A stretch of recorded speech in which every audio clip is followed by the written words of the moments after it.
প্রত্যেকটা শাস্তি, প্রত্যেকটা আফত বলা মুসিবত সব কিছু মানুষের দুই হাতের কামাই।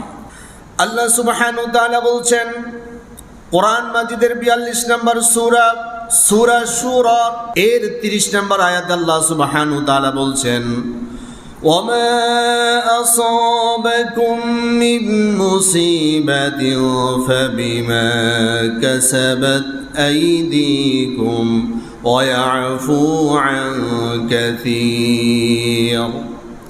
রব্বুল আলামিন বলছেন ওমা আসাবাকুম মিন মুসিবাতিন, তোমাদের উপর যত মুসিবত আসে, যত আফত বলা মুসিবত আসে, যত আযাব আর গজব আসে, ফাবিমা কাসাবাত আইদিকুম, এটা তোমাদের কর্মফল, এটা তোমাদের হাতের কামাই।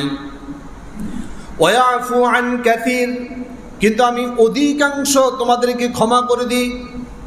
আল্লাহ সুবহানাহু ওয়া তাআলা বলছেন